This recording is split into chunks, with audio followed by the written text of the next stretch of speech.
Magandang hapon sa inyong lahat. Ito po si Herbert Curia, author, promoter ng Bible Lives Promotions. Kakibat ang ating pananalig sa ating banal na Panginoon Diyos, banal na Panginoon sa Kristo at gabay ng kalibon na galiban ng Santa Maria ay ating po ibinabahagi sa inyo sa linggong ito ang mensahe ng ating banal na Panginoon Diyos. Ang tema ng mensahe ng ating banal na Panginoon Diyos ay manatili sa mabuting pamumuhay at pananalig sa ating banal na Panginoon Diyos mula sa banal na Panginoon Kristo. Ngayon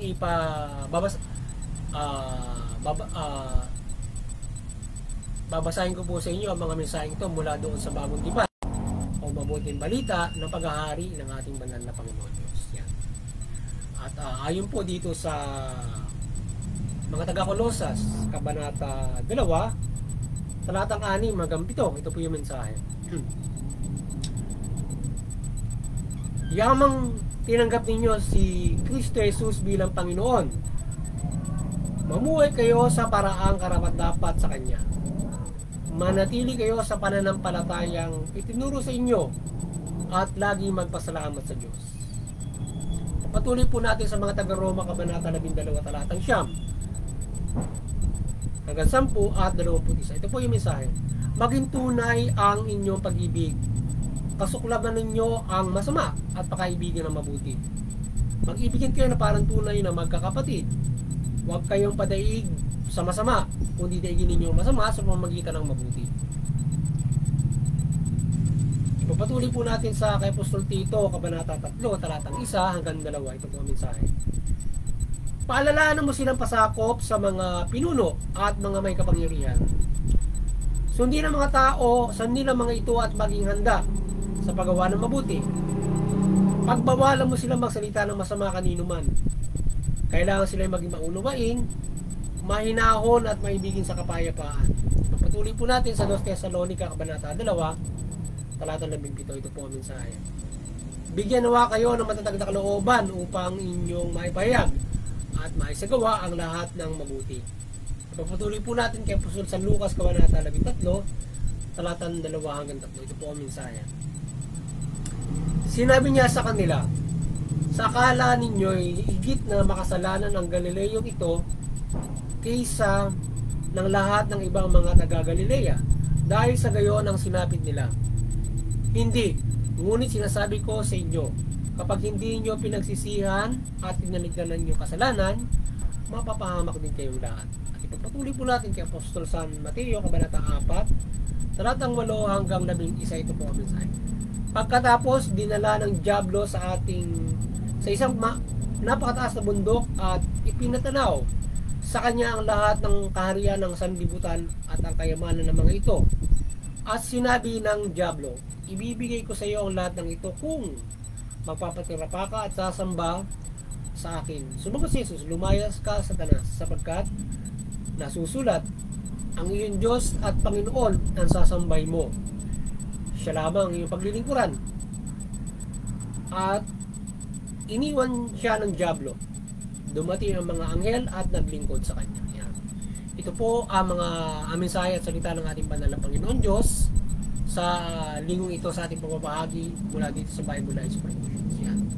O pagbabahagi natin ng mabuti ng salita ng Diyos o mabuting balita mula dito sa Bible Lives. Yan. Ngayon, ipaliliwanag ko po sa inyo yung mga mensahe ito mula doon sa tema na manatili sa mabuting pamumuhay at pananalig sa Diyos mula Panginoong Hesus Kristo. Nais mong kapatid sa atin ng ating banal na Panginoon Diyos sa pamamagitan ng banal na Panginoon Hesus Kristo mula dito sa mabuting balita na kanyang niyayag ay nais niya na tayo ay manatili tayo sa pamumuhay na mabuti mula dito sa mabuting balita o yung iaral na sa atin natin banal na Panginoon Jesucristo o iginabay sa atin kung paano tayo mamumuhay ng matuwid o mabuti. Yan. Dati noon ay ang paggabay sa atin para makapamuhay tayo ng mabuti yung kautusan na sinasabi. So ngayon ay yung kautusan ay gabay pa rin ng mabuti yan, pero higit ito'y binago niya sa pamamagitan noong kung paano susundin ito at o paano tayo mamaayon doon sa mabuting balita. So ganyan tayo ngayon makapamumuhay ng mabuti. So diyan natin susundin mula doon sa mabuting balita, at sinasabi nga dito particular ay maging tunay yung ating pag-ibig. So tayo ay kasuklaman natin yung masama at makaibigin natin ay yung mabuti. So tayo ay masuklam sa anumang uri ng kasamaan, at syempre yung mabuti ang pakaibigin natin na siya nating dapat gawin. At syempre tayo ay mamuhay na parang tunay na mag-ibigan tayo, tayong lahat. So ganyan na dapat mamumuhay bilang mga nananampalataya sa Diyos mula Panginoon Kristo. Na tayo ay mamuhay na mayroong pagmamahal, pagmamalasakit sa bawat isa. At nasabi na huwag tayong paladaig sa anumang uri ng kasamaan. So dadaigin natin lagi ang kasamaan sa pamamagitan ng mabuti. So hindi mo dadaigin yung masama sa pamamagitan ng abusong paraan o masama rin paraan. Kundi dadaigin mo yung masama sa pamamagitan ng mabuting paraan. Mula nga doon sa gawin ng mabuting balita yan. So ganyan tayo ginagabayan, particular dito sa mga mensahe ito na kung paano tayo magpapanatili ng mabuti. Na particular ito mga mensahe ito doon sa mabuting balita ng mga verso na ito. At sinasabi nga na kagaya doon sa sa nangyari doon sa Galilea na yung ilang sinasabi niya na tayo, sabi ng Panginoon Kristo nung ibalita sa kanya nung parusahan ni Pilato yung ilang mga Galileo na pinapatay niya, pinaparusa dahil para sa kanya kasi siyempre may maaaring nagkasala kay Pilato kaya pinapatay niya o whatsoever na pagkakasala ng mga tao. Pero sinabi ng Panginoon Kristo hindi lamang sila yung makasalanan o may higit pa makasalanan sa kanya kaya sinapit nila na yon. Kaya tayo dapat ay pagsisisihan natin at tataligdan ng ating mga kasalanan upang sa gayon ay hindi tayo mapahamak. So kung tayo ay hindi natin tataligan ng ating mga kasalanan ay mapapahamak tayo. Ngayon, bagamat doon sa sitwasyon na nangyari ay naghahandog sila doon sa Diyos. Maaring humihingi na ng maaring humihingi o hindi pa siguro nakahingi ng kapatawaran. Ayun ang nangyari sa kanila. Pero ang dapat natin gawin talaga para tayo ay hindi mapahamak ay tayo ay manikluhod sa Diyos upang tayo ay patawarin sa ating pagkakasala. Lalong-lalo kung ano tayo nagkasala. Upang sa gayon tayo ay mapatawad at hindi natin sapitin yung masasamang bagay na kagaya noon. Kaya kung tayo nagkasala sa gobyerno, halimbawa, magbalik loob ka lang sa gobyerno at kung ano man yung maaaring kaparusan na maaaring abutin mo kung may parusang kamatayan o whatsoever, ikaw ay tinutugis ng gobyerno, magbalik loob ka sa gobyerno para ikaw ay hindi mapahamak ng ganun. Diba? At lumapit ka sa Diyos, magsisi ka. So, gano'n natin dapat na gawin. So, sinasabi din na tayo ay manalig ng lubos sa ating banal na Panginoon sa pananatili ng mabuti. Upang tayo ay manalig na bigyan tayo ng matawag na kalooban sa paggawa ng mabuti, lalo na kung ikaw ay nanunungkulan sa pamahalaan. So, kung nanunungkulan ka sa pamahalaan, kinakailangan mo ng matawag na kalooban para matupad mo yung tungkulin mo. Kasi kung mahina loob mo, may problema ka doon sa tungkulin, hindi mo ma-implement yun. Kung pulis ka, mahina loob mo, naku, hindi mo maipagtatanggol yung isa, laban dito sa isa, kasi talo ka. Kasi mahina yung loob mo. Kailangan, matatang yung kaloob mo, magingin mo sa banal ng Panginoon Diyos. Dahil sa tingin mo, magagapi ka nung ma-impluensya yung kakalabanin mo, di ba? Mga ganun mga bagay, no? Kagaya mo pinapalabas sa pelikula. So, may impluensya yung kalaban mo, paano malalabanan siya? Kinakailangan matatag ang kaloob mo at may ikabay ng banal na Panginoon para tulungan ka niya na magapin mo yung kasamaan. At yung pangkarani yung pamumuhay, tayo gumagawa ng mabuti. Bigyan tayo ng katatagan at syempre gabayan tayo para may sagawa natin ito. So, kaya nga para sinasabi nga na bigyan natin yung masama sa mabuting paraan, kinakailangan matatag yung ating loob. At syempre, pangkarani yung mamuhay tayo ng mabuti na hindi nga tayo pinasusuklaman natin yung hindi tayo gumagawa ng masama sapagkat suklam tayo ng sa gawaing masama kundi gawaing mabuti at matuwid lamang yung ating ginagawa. At isa lahat, huwag tayong siyempre yung ang kasamaan ay tukso ng demonyo yan. Ano mang uri ng material na bagay o mang uri nakahigay sa atin na gumawa ng di maganda, yan ay tukso ng demonyo. So So huwag tayong patukso sa demonyo upang sa gayon hindi tayo makagawa ng masama. Kagaya ng ginawa sa Panginoon Kristo, tinukso sa mga bagay at iba't ibang paraan, kapangyarihan, kayamanan. So huwag tayong patukso sa kayamanan, kapangyarihan, sa gayon gagawa tayo ng hindi mabuti para makuha natin yung kayamanan, kapangyarihan, or tayo sasamba sa demonyo. Yung ang paggawa natin kasama para na tayong sumasamba sa demonyo niyan, even though demon is not approaching you to do that, but yan ay nakapag-uudyok na sa'yo kapag ikaw ay gumagawa ka ng masama na nauudyokan niya yung pagkatao mo para gawin mo yung mga bagay, especially in wealth.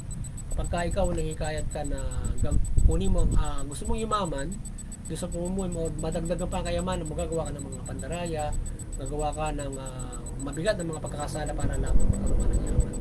Or else, halimbawa, ang naging problema ng kagutuman.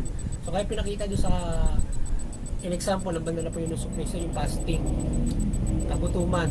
So kapag gutom ka kasi, madali kang matempt ng yaman, madali kang matempt ng kapangyarihan. So pag pinakita ka na siguro ng isang hambor o isang hamburger, kapag gutom ka, napapatay ka na ng tao, halimbawa gano'n.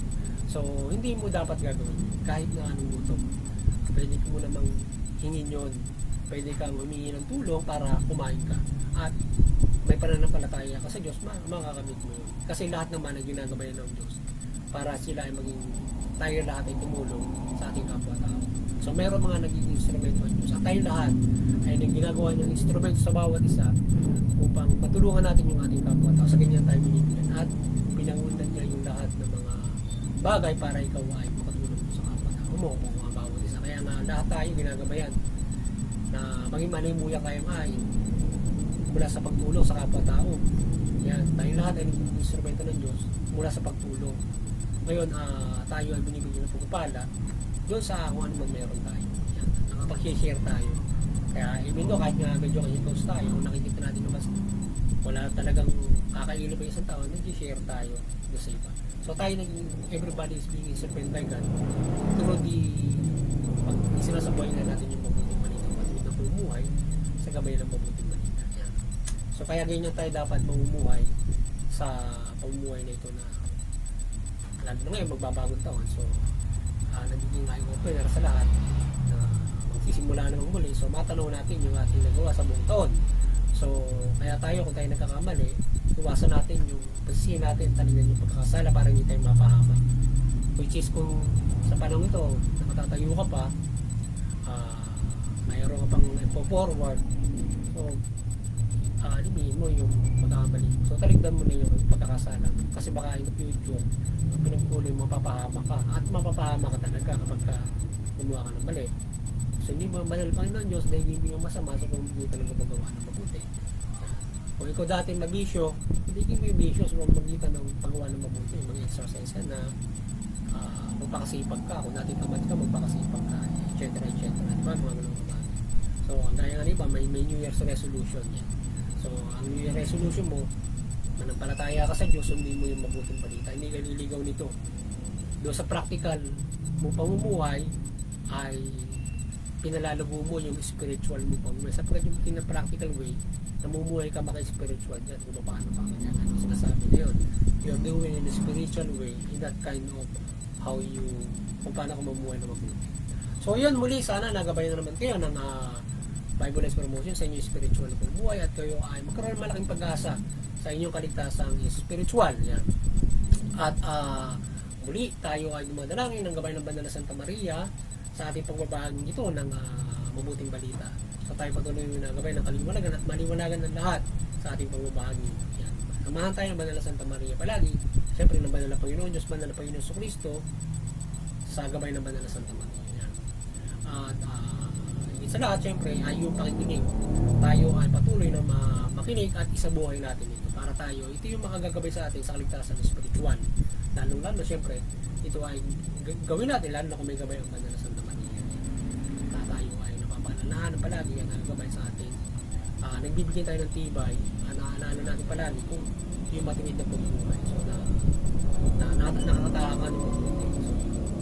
So, doon naman sa Interfaith Unity, patuloy tayo magkaisa para maiwasan natin yung hindi pagkakaunawaan sa ating paniniwalang reliyon at iba't ibang paniniwala. So this interfaith unity ay meron din hindi naniniwala, meron naniniwala. So kung naniniwala kung magkaisa tayo, maging hindi naniniwala makisaruan para maunawaan natin yung iba't ibang paniniwala, maging walang paniniwala, so magitan ng mapayapang paraan. Kasi kung mahirap kung tayo ay maglalabanan, magkakaroon ng diskusyon na nauwi sa away, lalo na digmaan. Yan. Na nangyayari din ngayon, na so, yung iba-ibang mga may mga political belief, religious belief na uwi doon sa sa extremity. So nag-spread sila ng ng paniniwala nila ng armed para doon sa kanilang paniwala na yun ay nagkadulot ng kaguluhan. So dapat tayo ay nagkakaisa at unawain natin yung ating mga reliyon para hindi mauwi doon sa ganung klase ng mga bagay.